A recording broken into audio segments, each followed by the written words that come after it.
हमारे चैनल को सब्सक्राइब करें और बेल आइकन को प्रेस करें ताकि हमारे वीडियो का नोटिफिकेशन सबसे पहले आपको मिले। जय हिंद, जय भारत।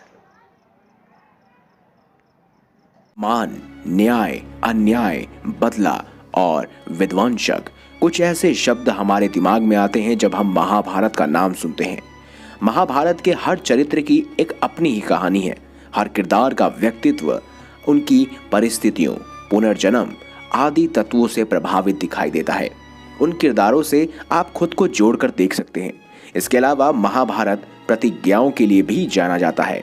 दोस्तों, महाभारत में जब दुर्योधन ने भरी सभा में द्रौपदी के चीर हरण करने का आदेश दिया था तो पांडव खेल के नियमों का पालन करते हुए मौन रहे, लेकिन प्रतिशोध की ज्वाला उनमें जल रही थी।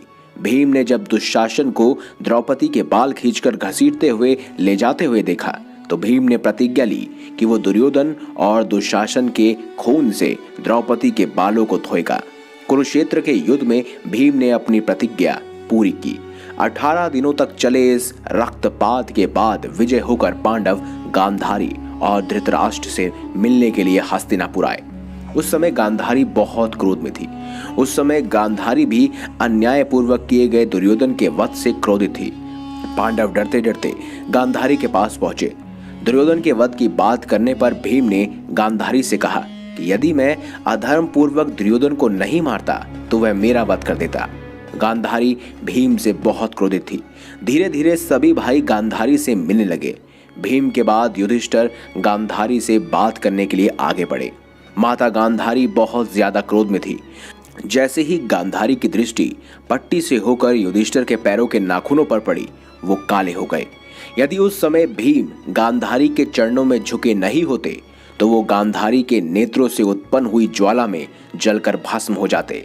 ये देख अर्जुन श्री कृष्ण के पीछे छिप गए और नकुल और सहदेव इधर उधर हो गए। थोड़ी देर बाद जब गांधारी का क्रोध शांत हुआ तब सभी पांडवों ने उनसे आशीर्वाद लिया। लेकिन दोस्तों, आखिर वजह क्या थी कि गांधारी क्यों दुर्योधन के इस खास कार्य से इतना क्रोध में नहीं आई थी, जबकि भीम ने दुर्योधन को मारा। इस वजह से वो बहुत ज्यादा क्रोधित थी। दोस्तों, इसके पीछे आप ममता का प्रेम भी कह सकते हैं और साथ ही साथ ये भी कह सकते हैं कि एक भाई ने जब अपने ही भाई को मारा तो इस वजह से एक माँ का हृदय पूरी तरह से टूट गया। गांधारी के कोई पुत्र नहीं थे।